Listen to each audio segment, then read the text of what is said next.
નમસ્કાર વાલા ભાઈઓ તથા બહેનો, સ્વાગત છે તમારું આપણી YouTube channel mister Vijayan fan એજ્યુકેશનમાં. તો મિત્રો, જય હિન્દ, જય ભારત, જય શ્રી કૃષ્ણ, રાધે રાધે. આજે આપણે વાત કરવાના છે કે ગુજરાત રાજ્ય સરકારે જુલાઈ 2026ના મોંઘવારી ભથ્થામાં વધારો કર્યો. હવે કર્મચારીઓ અને પેન્શનરોને મળી મોટી ભેટ. તો હવે કર્મચારીઓ અને પેન્શનરોને મોંઘવારી ભથ્થું એટલે કે જુલાઈના મોંઘવારી ભથ્થામાં વધારા બાદ અને જે વધારો થયો છે તેનાથી કઈ કઈ મોટી ભેટો મળી છે તેની સંપૂર્ણ વાત આજે આપણે કરવાના છીએ. તો મિત્રો, ગુજરાત સરકાર દ્વારા હાલમાં જ મોંઘવારી ભથ્થા એટલે કે ડીએમાં 2% વધારો જાહેર કરવામાં આવ્યો છે, જેનાથી રાજ્યના કર્મચારીઓ અને પેન્શનરોનું કુલ ડીએ 60% પર પહોંચી ગયું છે. આ વધારો 1 જાન્યુઆરી 2026થી અમલમાં આવ્યો છે. જુલાઈ 2026થી એઆઈસીપીઆઈ આઈડબ્લ્યુના આંકડાઓને આધારે ફરીથી મોંઘવારી ભથ્થામાં 2%થી 3%નો વધારો થવાની પ્રબળ સંભાવના છે મિત્રો. અને મિત્રો, ત્યારબાદ ગુજરાત મોંઘવારી ભથ્થામાં વધારા અંગેની સંપૂર્ણ વિસ્તૃત અને વિગતવાર માહિતી જાણીએ તો તેમાં પહેલું છે ગુજરાત સરકારનો તાજેતરનો ડીએ વધારો 2026. કેન્દ્ર સરકારની જાહેરાતને પગલે ગુજરાત રાજ્ય સરકાર પણ રાજ્યના કર્મચારીઓ માટે મોંઘવારી ભથ્થામાં 2%નો વધારો મંજૂર કર્યો હતો. નવા દરની વાત કરીએ તો નવા દરો વધારાની સાથે રાજ્ય સરકારના કર્મચારીઓ અને પેન્શનરોનું મોંઘવારી ભથ્થું 58%થી વધીને 60% થઈ ગયું છે. અમલીકરણની વાત કરીએ તો આ સુધારેલો દર 1 જાન્યુઆરી 2026ની પૂર્વવર્તી અસરથી લાગુ કરવામાં આવ્યો છે. એરિયસની વાત કરીએ તો જાન્યુઆરીથી એપ્રિલ સુધીના 4 મહિનાના બાકડીએનો તફાવત કર્મચારીઓને રોકડમાં ચૂકવી દેવામાં આવ્યો છે મિત્રો.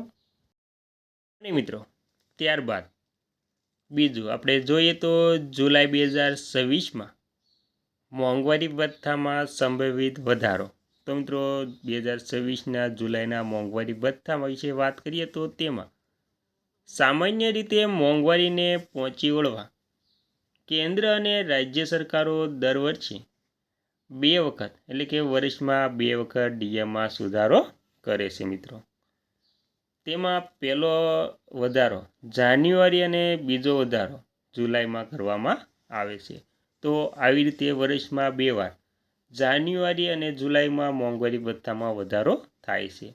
અને એઆઈસીપીઆઈ આઈડબ્લ્યુ ડેટાની પણ વાત કરી લઈએ તો તેમાં શ્રમ બ્યુરો દ્વારા જાહેર કરવામાં આવતા ઔદ્યોગિક કામદારો માટેના જે ગ્રાહક ભાવ સૂચકાંક છે તેને આપણે સીપીઆઈ આઈડબ્લ્યુના નામે પણ ઓળખીએ છીએ. તો સીપીઆઈ આઈડબ્લ્યુના આધારે આ ગણતરી થાય છે મિત્રો.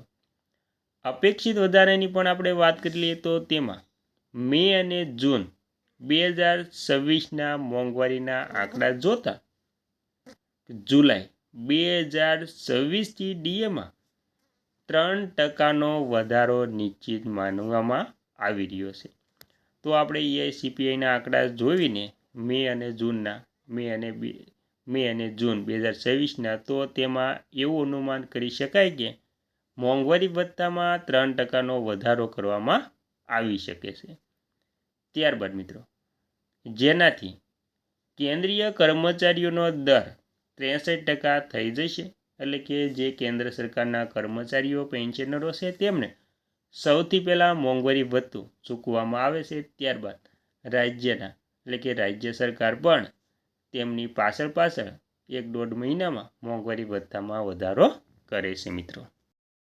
તેમાં મિત્રો આપણે ગુજરાત સરકારની નીતિ વિશે પણ વાત કરીએ તો ગુજરાત સરકાર હંમેશા કેન્દ્રીય એટલે કે કેન્દ્રના ધોરણને અનુસરે છે. એટલે કે જેમ કેન્દ્ર સરકાર મોંઘવારી ભથ્થામાં વધારો કરે છે તેવી જ રીતે ગુજરાત રાજ્ય સરકાર પણ તેમના પેન્શનરો અને કર્મચારીઓના મોંઘવારી ભથ્થા DA-DRમાં વધારો કરે છે. તો ગયા વખતે જે મોંઘવારી ભથ્થું 58% હતું તેમાં 2%નો વધારો કર્યો હતો. તે જ પ્રમાણે એટલે કે જે કેન્દ્ર પ્રમાણે કર્યો હતો કેન્દ્ર સરકારે તેવી જ રીતે હવે ગુજરાત રાજ્ય સરકારે પણ કર્યો છે. અને મિત્રો ગુજરાતમાં પણ જુલાઈ 2026થી DAમાં સમાન ધોરણે વધારો થવાની પૂરી શક્યતા છે. એટલે કે મિત્રો જે આપણે જુલાઈ 2026માં જે મોંઘવારી ભથ્થું વધવાનું છે તેના આધારે જ ગુજરાત રાજ્ય સરકાર પણ કેન્દ્રના ધોરણે મોંઘવારી ભથ્થામાં વધારો કરશે. મિત્રો ત્યારબાદ હવે ત્રીજું, ગુજરાત સરકારના જે ફિક્સ પગારના કર્મચારીઓ છે તેના માટે રાહત. 7મા પગાર પંચ સિવાય ગુજરાત રાજ્યમાં ફિક્સ પગાર પર કામ કરતા હજારો કર્મચારીઓ છે. સરકાર સમયાંતરે તેમના ફિક્સ પગારમાં પણ સુધારો કરે છે.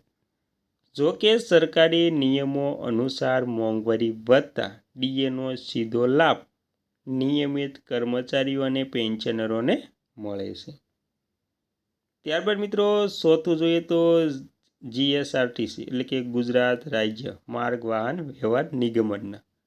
તો તેમના કર્મચારીઓ રાજ્ય સરકારના અન્ય વિભાગની જેમ ગુજરાત સ્ટેટ રોડ ટ્રાન્સપોર્ટ કોર્પોરેશનના કર્મચારીઓના મોંઘવારી ભથ્થામાં પણ સરકાર દ્વારા વખતો વખત વધારો કરવામાં આવે છે.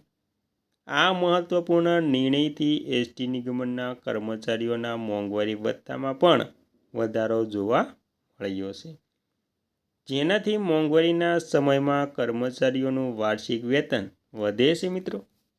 અને મિત્રો ત્યારબાદ આપણે જાણીશું કે કેન્દ્રીય અને રાજ્યના કર્મચારીઓ માટે 8મું પગાર પંચ એટલે કે એટ ધ પે કમિશન લાગુ કરવા અંગે ચર્ચાઓ પણ શરૂ થઈ ગઈ છે. 8મો પગાર પંચ અમલમાં આવ્યા બાદ મોંઘવારી ભથ્થા DAનું મૂળ પગારમાં મર્જ થઈ શકે છે. કર્મચારીઓ સંગઠનોની માંગણીઓ મુજબ 8મા પગાર પંચ બેઝિક સેલેરીમાં 65% સુધીનો વધારો થવાની સંભાવના છે મિત્રો. હવે આપણે અંતમાં મહત્વની વાત કરીએ તો પેન્શનરો માટે મોંઘવારી રાહત DA. રાજ્યના નિવૃત્ત કર્મચારીઓ પેન્શનરોને મોંઘવારી ભથ્થાની સમકક્ષ મોંઘવારી રાહત મળે છે. તાજેતરના 2%ના વધારાનો લાભ રાજ્યના તમામ 7મા અને 6ઠ્ઠા પગાર પંચ હેઠળ આવતા પેન્શનરોને મળ્યો છે. જુલાઈ 2026માં થનારા વધારાનો લાભ પણ સીધો પેન્શનરોની પેન્શનની જે રકમ છે તેમાં ઉમેરાઈને મળશે. ત્યારબાદ મોંઘવારી ભથ્થાની ચૂકવણી પ્રક્રિયા અને નિયમ તો ખર્ચ પર અસર. રાજ્યના અંદાજે 9થી 9.5 લાખ કર્મચારીઓ અને પેન્શનરોને આવા વધારાનો લાભ મળે છે. નાણાકીય ભારણ રાજ્યના વાર્ષિક બજેટમાં આ વધારાનો લાભ અને વધારાના ભથ્થાની ચૂકવણી માટે વિશેષ જોગવાઈ કરવામાં આવે છે. રોકડ ચૂકવણી એરિયર્સની ચૂકવણી સામાન્ય રીતે કર્મચારીઓના પ્રોવિડન્ટ ફંડ GPFમાં જમા કરવા બદલ મે-જૂન 2026ના પગાર સાથે રોકડમાં જમા કરવામાં આવી હતી, જેથી કર્મચારીઓને આર્થિક મદદ મળી રહે મિત્રો.